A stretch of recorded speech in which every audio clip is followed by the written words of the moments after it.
Oh man. Cheesies. Hi, this is Larry Slagle with another executive session of Maslin Magazine, the first one in 2016. It's been several weeks since I've been here. I'm not sure what happened. I thought I was retired, but I guess not. But today I'm here with Nancy Halter, and the retirement comes up because where are you just retired from, Nancy? Maslin City Council. Oh my gosh, and how long were you this time? This time was 4 years. And how long before that? 5 years. So we're going to talk the life and times of Nancy Halter, a legend in Maslin, Ohio politics. Really? Oh, you Oh, are I tonight. don't know about the politics part. Tell us about a little bit about how you got involved in politics and your life in Maslin. Okay. That goes way back. How back? I was actually a registered Democrat. You were. Yes. What happened? What made you drink the Kool-Aid? You don't want to know. Okay, I don't want to know that. Okay. Anyhow, I saw the light, and I changed parties, and someone in the Republican Party asked me to join the Republican Women, which I did. Next thing I knew, I was running for city council. Holy smokes. Yeah. So this was a very recent development, changing parties. Yes, then. I changed parties in the 90s. And you were born in Maslin, weren't you? Born and raised in Maslin. See that? Yep. So you know the town? I think I do. You know the people? Pretty many. You know the civic clubs? Yeah, pretty much. So why'd you get involved with council then? I mean, you had to know it was going to be a nightmare. No, actually, I didn't. My husband worked for the city for 36 years, so I was pretty involved. I always knew what was going on because of that, and I actually supported a lot of Democratic candidates. You know, worked on campaigns and so forth. So I was always interested in that, and so that's what I did, and I ran. I did not run, excuse me. I was appointed the first year. And which position was that at the Consul at large. At large, all right. And I took Dave Smith's place. Okay. Who took John Free's place. All right. So that's how I got on council. Then I ran the next year, and I ran 2 terms. So that's how the 5 years came in. And I was the only Republican on city council at that time. Oh. So That must have been interesting. It was, but we were all friends, and we worked together, and I think we got a lot done. And for the most part, did you see that much Democrat, Republican ideology in city council anyway? No, because, you know, there were 8 of them and 1 of me, and we just did what had to be done. And very rarely do you have a political issue come up anyway. No, not here. Yeah. I don't think. When we were on council, I don't think it was political. No, I don't either. Occasionally you'd hear something come out, but for the most part, the decisions we were making were not political. Right. And we had, when we first came on 4 years ago, and you were on council at that time, and that was the big news, was that the Republicans took control. Remember that? Yep. Of council, but we came out and said, you know, we don't want politics. We all work together. We will take the R's away from our names. You take the D's away from yours. We're just all going to be Maslonians. And it worked. I think we worked together really well, and we got a lot done. Yeah, we did. We really Now, this did. last time you served as a ward council person, Yes, right? I was 2nd ward. What was the difference in your experience of being at large versus a Well, ward? at large, I feel is easier because you're always flying under the radar. Time commitment-wise. Well, that and the people call their ward council. Right. At least they sure do in the 2nd ward. Yeah. The difficult part of at large is you do have to ride the entire city. Yes, so you have to. It's a much harder campaign. It's a hard normally. campaign, but 2nd ward's a big ward. I did a lot of walking, a lot of hills, but How much money did you spend on those campaigns? I think like 1,500 maybe. Total or each Total. time? Total? Yeah, each time. Each time? Each time. No, that's higher than I thought you'd say, frankly. Yeah. Well, I had a lot of signs. Did you? Yeah. a lot Can of you mailings. reuse them year to year? Well, if I stay in one spot. I actually still have my signs. Oh, do you? Yeah, I still have them. I've been going to throw them away. I don't know. You thinking? Coming back? Probably not. Probably not, but always a maybe. I tell you what, I feel that, I mean, councilmen actually donate their time. I mean, you get some pay, but it's not, it's like an allowance. Right. And I think that, I don't think it's my opinion is, I don't think it's a position that people should stay in forever and ever and ever. I don't think we should be politicians. So if you come in and work 2 or 3 terms maybe, and then back off, let somebody else come in and take over. And we're fortunate now. We have young people on council. Yeah. Watch it now. I mean, young people. Younger. Thank you. Is that better? Yeah, it's better. Younger people. And I'm happy that they're, taking a position and taking their time and trying to build the city up. I think it's great. Now, in terms of your time on council, what do you find most enjoyable about it? Well, I didn't have the opportunity to go to college, so I'm always trying to learn. And that was a good thing for me, was I learned a lot. You learn about the law, you learn about, finances, the city budget, legislation. The city budget for me is still something I can't comprehend. I mean, it's tough. It's not like a banker or, it's tough to learn. But I just think there's a lot there to learn. There's some education there. And I really wish people would go to the meetings and see what's going on. Right. You depend on the newspaper to tell you, and a lot of times you don't get the right news. What do you see as the trajectory of the city as you were on the last 4 years? Good, positive, neutral? I think different things, different degrees of neutrality, and good and bad, I guess. Well, yeah, there's good and bad, and I personally feel that we are moving forward. Mm-hmm. But now everyone's going to say that because we are climbing out of fiscal emergency, there's not much reason to have a tax increase. What's your thought on that? I would like to see the people of Massillon live on the budget that they lived on in 1976 today, because that's what the city's doing. We have the same budget on our general fund that we had in 1976, and it's pretty hard. And when they complain about things, it's just simple. We don't have the money. There were a lot of layoffs. The council you were on and the council following that made a lot of cuts. Mm-hmm. We really studied things. We looked hard at it. And I think, we're sneaking out of it now, but the economy's getting a little better too. Well, that was tax increased revenue, I think, if we looked at the numbers. But when you look at it and you think back even 10 years ago, how many businesses and industries we've lost. Republic Steel, Eaton Manufacturing, Union Drawn, all those. And that hurt.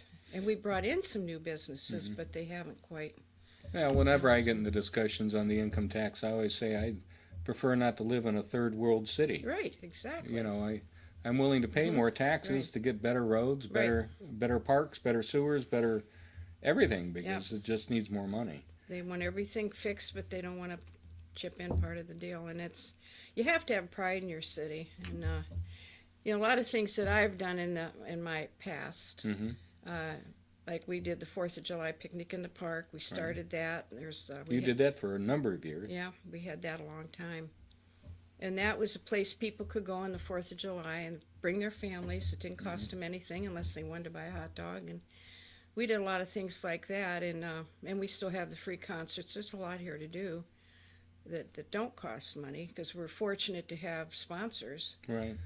But as far as the roads, I think I've said this before on camera. I would not want my children to be police officers in Massillon. Just because of the state of the roads? And the state of the vehicles, and they don't have, they don't have the equipment that they should have. And I fear for those young men that go out there. And women? And women? And women, yes. We do have a couple women. So in your background, what do you think you did as an adult that helped you be a better council person? I was very active in the community from even back before I got involved in the city. I was very involved in our church and the schools, and that actually I went to work at Demmer Hardware. Which one? Oh, I was at all 3 of them. Oh, were you? Yeah, actually all 6. We had 6 back then. And 6? Yeah, there were 3 out of town and 3 in Massillon. I forgot It's when that. Skip was mayor. Right. But I was a Democrat still. Okay. And so I was working at the hardware, and we ran into Skip at a function at the Knights of Columbus, and he came over and said, "Would you do a favor for me?" And I said, "Sure." He said, "I want to have a parade over the Cherry Road Viaduct when it opens, and then follow it up with a 4th of July picnic up at the KSC Hall." So I said, "Sure." So we did that, but it turned out that the parade didn't happen because the Cherry Road Viaduct didn't open. on time. Okay. But we still had this day out at the KSC on the grounds, and the KSC donated the fireworks, and that was the first big thing that I did for the whole community. And of course, then Skip Of called course, me. that was a long time ago. Yeah, Skip called. It was like, well, we did the bicentennial before that, so that's why he thought of me. So then the next week he called and wanted me to come down to the mayor's office and pulled down the map, saying, "Now where are we going to move this next year?" I says, "Move what?" He said, "The 4th of July." I said, "I thought that was a 1-year deal for the viaduct." Well, that didn't open, so it was a big success. So we moved it out to Stadium Park, and then it was history. And then we changed the name to Picnic in the Park. You see any accomplishments that you look back on in the last 4 years as being particular, something you'd like to say, I was really happy to be involved in that? The one reason that I ran for council was because of the conditions of our neighborhoods, particularly in the Second Ward. I've lived there all my life, and it was a wonderful neighborhood. And it's going down. And so I started checking around and discovered all these vacant houses. So that started me on that road, which when you were on council, we passed some legislature for registration and so forth. So now, last year I came up with the idea and I recommended to the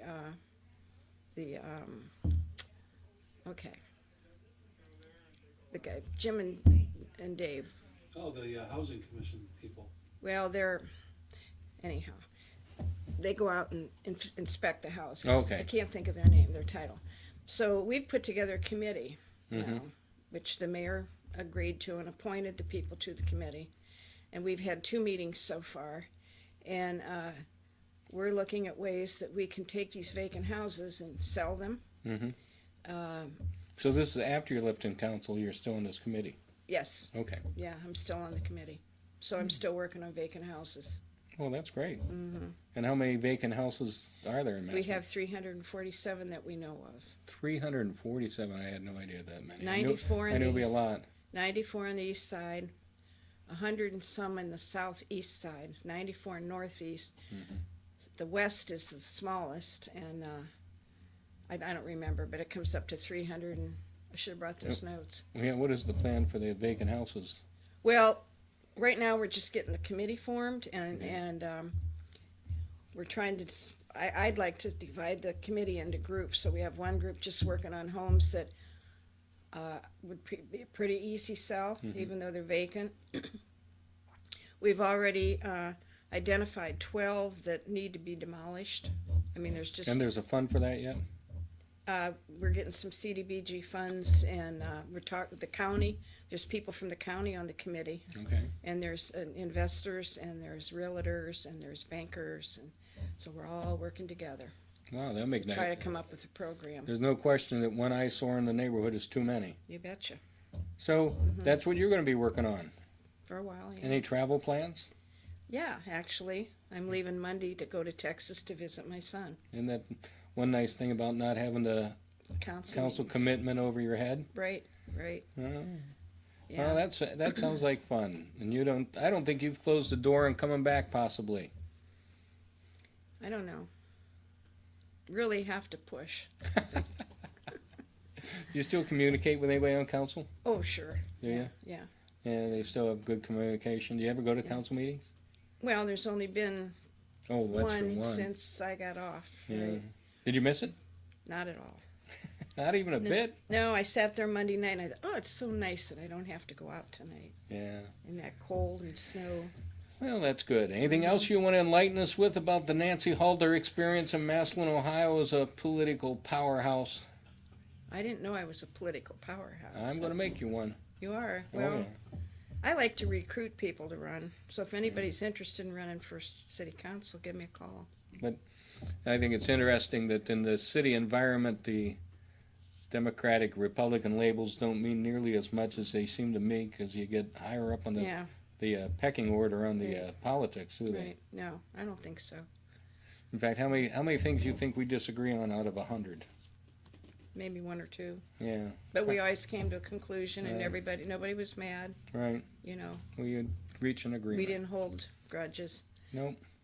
Well, Yeah. that's good. And like I told you, I was always grateful that I was on council with you because I Well, thank consider you a good friend. Well, thank you, and I learned to consider you a good friend too. And you may not remember when I can't remember. I think I might have been campaigning for law director at the time when I ran across you and Ron at the house. I think you Oh. had a yard sale or something, and I don't somebody know. was there. Did I leave you in? I can't believe I No, left we you. talked.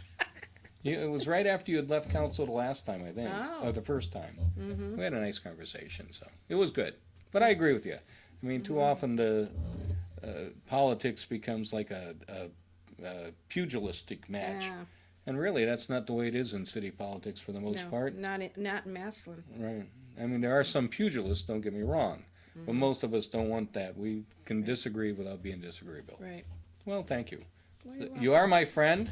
Good to see you again, Friends. Nancy. Good to see Sorry you. you're not on council anymore, but good for you to pass the torch to someone else and move on with your private life and staying involved by being on committees. Thank you. Well, this has been Larry Slagle with another executive session of Maslin Magazine with Nancy Halter, former councilwoman from the 2nd Ward, and previous to that, an at-large council person in the city of Maslin, and still very active. So I'll